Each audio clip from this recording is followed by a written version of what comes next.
Hi ಎಲ್ರಿಗೂ ನಮಸ್ಕಾರ. Welcome back to Prajna Shivanand YouTube channel. ಇವಾಗ ನಾವು ಟ್ರಿಪ್ಪಿಗೆ ಹೊಂಟೇವ್ರಿ. ಎಲ್ಲಿಗೆ ಹೊಂಟೇವ ಅಂತಂದು ಮುಂದೆ ನೀವೇ ನೋಡ್ಬೇಕ್ರಿ.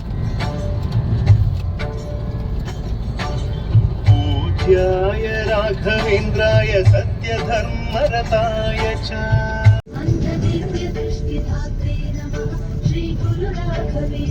On the way ಹೊಳೆಂಗುಡಿನೂ ಹತ್ತೈತಿ.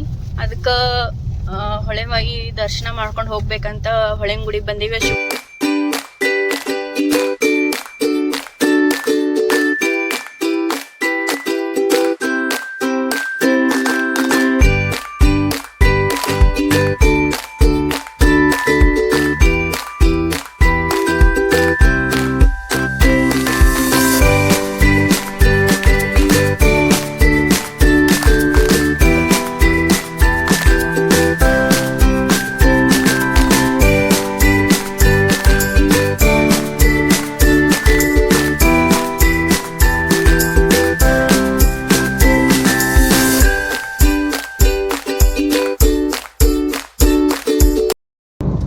ಹೊಳೆವಾಯಿ ದರ್ಶನ ಆಯ್ತು. ಈಗ ನಾವು ಬೆಳಗಾವಿ ಹೊಂಟೇವಿ. ಶಿವಣ್ಣಗಳ ಮನೆಗೆ ಬಂದ್ವಿ. ಶಿವಣ್ಣ ಶ್ರುತಿನ ಕರ್ಕೊಂಡ ಹೊಂಟೇವ್ರಿ.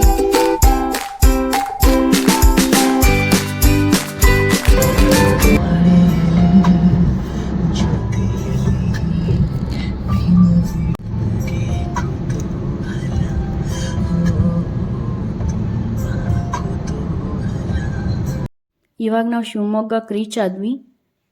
ಸೊ ಇವಾಗ ನಾವು ಸರ್ಕಿಟ್ ಹೌಸ್ಗೆ ಬಂದೇವಿ.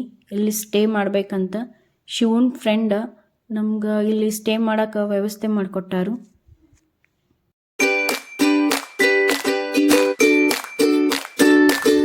ಇವಾಗ ಊಟಕ್ಕೆ ಹೊಂಟೇವಿ.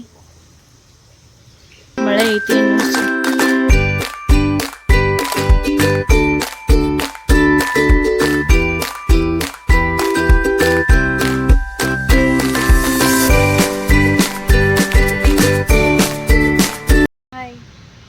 ಇವಾಗ ನಾವು ಶಿವಮೊಗ್ಗದಿಂದ ಒಂದು ಕಡೆ ಪ್ಲೇಸಿಗೆ ಹೊಂಟೇವಿ.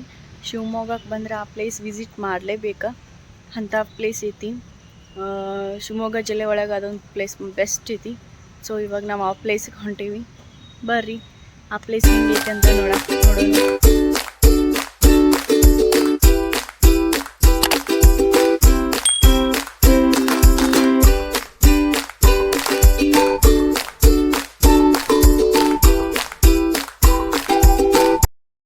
ಹಾಯ್, ಇವಾಗ ನಾವು ಬಂದೀವಿ ಗಾಜನೂರಿನ ಡ್ಯಾಮ್ಗೆ. ಈ ಡ್ಯಾಮ್ ಅನ್ನು 1972ರಲ್ಲಿ ನಿರ್ಮಿಸಲಾಗಿದೆ. ಈ ಡ್ಯಾಮ್ ಎಸ್ ಆಕಾರದಲ್ಲಿದೆ. ಈ ಅಣೆಕಟ್ಟನ್ನು ಹೆಚ್ಚುವರಿ ನೀರಾವರಿ ಸಾಧ್ಯತೆಯನ್ನು ಒದಗಿಸಲು ಮತ್ತು ಪ್ರವಾಹ ನಿಯಂತ್ರಣ ಉದ್ದೇಶಗಳಿಗಾಗಿ ನಿರ್ಮಿಸಲಾಗಿದೆ. ಇತ್ತೀಚೆಗಷ್ಟೇ ಈ ಅಣೆಕಟ್ಟನ್ನು ಎತ್ತರವಾಗಿ ಹೆಚ್ಚಿಸಲಾಗಿದೆ. ಸುಮಾರು 770 ಮೀಟರ್ ಉದ್ದವನ್ನು ಹೊಂದಿದ್ದು 22 ಕ್ರೇಸ್ ಗೇಟ್ಗಳನ್ನು ಒಳಗೊಂಡಿದೆ. ತುಂಗಭದ್ರಾ ನದಿಗೆ ಈ ಡ್ಯಾಮ್ ಅನ್ನು ನಿರ್ಮಿಸಲಾಗಿದೆ. ಶಿವಮೊಗ್ಗದಿಂದ 16 ಕಿಲೋಮೀಟರ್ ಈ ಡ್ಯಾಮ್ ಇದೆ.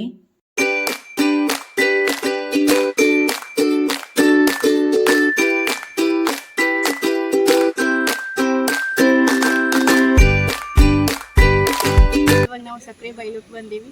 ಇಲ್ಲಿ ನೀವು ನೋಡ್ಬೋದು ಆನೆಗಳು ಎಷ್ಟೊಂದಿವೆ.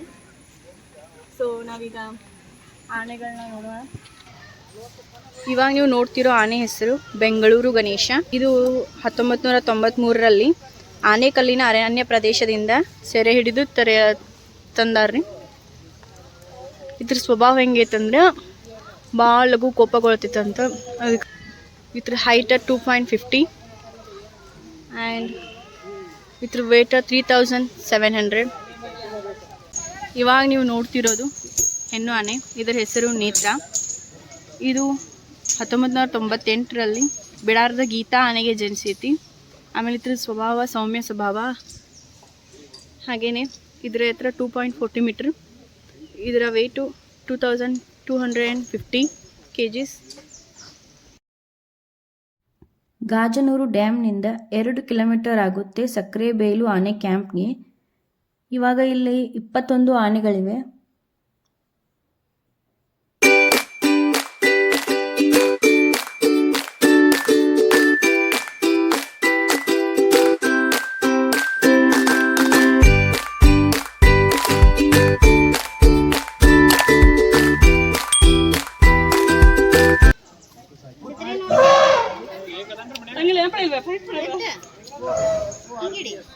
ಇವಾಗ ನಾವು ಸಿಗಂದೂರು ಚೌಡೇಶ್ವರಿಗೆ ಹೋಗ್ಬೇಕಂತ ಬಂದೇವಿ. ನಾವು ಇಲ್ಲಿಂದ ಅಲ್ಲಿಗೆ ಹೋಗ್ಬೇಕಂದ್ರೆ ಲಾಂಚರ್ ಮುಖಾಂತರನ ಹೋಗಬೇಕು. ಎಲ್ಲ ವೆಹಿಕಲ್ಸ ಮತ್ತು ಜನರೆಲ್ಲ ಈ ಲಾಂಚರ್ ಮುಖಾಂತರನ ಹೋಗ್ತಾರು.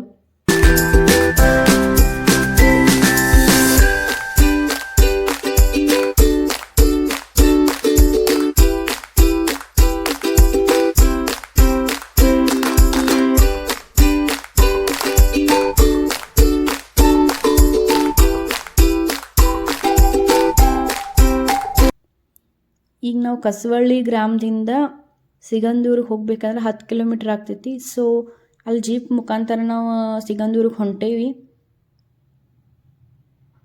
ಇವಾಗ ನಾವು ಸಿಗಂದೂರಿಗೆ ಬಂದ್ವಿ.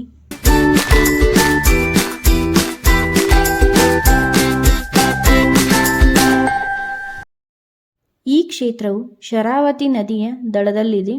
ಸಿಗಂದೂರು ಚೌಡೇಶ್ವರಿ ದೇವಸ್ಥಾನವು ಒಂದು ಶಕ್ತಿಯುತವಾದ ದೇವಿಯ ಸ್ವಯಂ ಉದ್ಭವವಾಗಿದೆ. ಇಲ್ಲಿ ಪ್ರಾಮಾಣಿಕವಾಗಿ ಪ್ರಾರ್ಥಿಸಿದರೆ ತಪ್ಪದೇ ಧನಾತ್ಮಕ ಫಲಿತಾಂಶ ಪಡೆಯಬಹುದು.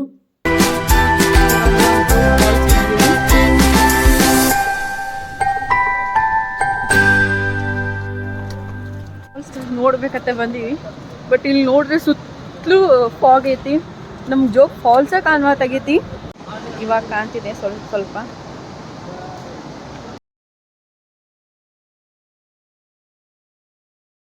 ಜೋಗ್ ಜಲಪಾತ್, ಇದಕ್ಕೆ ಗೇರು ಸೊಪ್ಪಿನ ಜಲಪಾತ್ ಅಂತಾನೂ ಹೇಳ್ತಾರೆ. ಭಾರತ ದೇಶದ 2ನೇ ಅತಿ ಎತ್ತರದ ಧುಮುಕುವ ಜಲಪಾತವಾಗಿದೆ. ಶರಾವತಿ ನದಿಯ ನೀರು 4 ಭಾಗಗಳಾಗಿ ಜೋಗ್ ಜಲಪಾತದಲ್ಲಿ ಧುಮುಕುತ್ತೆ. ಈ ಭಾಗಗಳಿಗೆ ಒಂದೊಂದು ಹೆಸರಿದೆ. ಅವ್ಯಾವು ಅಂದರೆ ರಾಜ ಗಾಂಭೀರ್ಯದಿಂದ ಧುಮುಕುವ ನೀರನ್ನು ರಾಜ ಅಂತ, ಬಂಡೆಗಳ ಮಧ್ಯದಿಂದ ಹೆಚ್ಚು ಶಬ್ದವನ್ನು ಮಾಡುವ ನೀರನ್ನು ರೋರ್ ಅಂತ, ರಭಸವಾಗಿ ಧುಮುಕುವ ನೀರನ್ನು ರಾಕೆಟ್ ಅಂತ, ಡೊಂಕಾಗಿ ಧುಮುಕುವ ನೀರನ್ನು ರಾಣಿ ಅಂತ ಕರೀತಾರೆ. ಈ ಜಲಪಾತದಲ್ಲಿ ನೀರು ಸುಮಾರು 830 ಅಡಿ ಎತ್ತರದಿಂದ ಧುಮುಕುತ್ತೆ.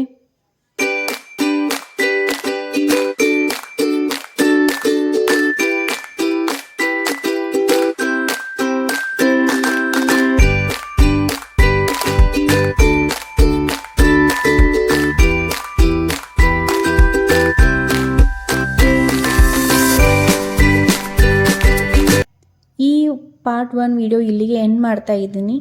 ಪಾರ್ಟ್ 2 ವಿಡಿಯೋ ಆದಷ್ಟು ಬೇಗ ನಿಮ್ಮ ಮುಂದೆ ಬರುತ್ತೆ. ಹಾಗೆಯೇ ಈ ವಿಡಿಯೋ ನಿಮ್ಗೆ ಇಷ್ಟ ಆದರೆ ಲೈಕ್ ಮಾಡಿ, ಸಬ್ಸ್ಕ್ರೈಬ್ ಮಾಡಿ, ಶೇರ್ ಮಾಡಿ, ಕಮೆಂಟ್ ಮಾಡಿ. Thank you.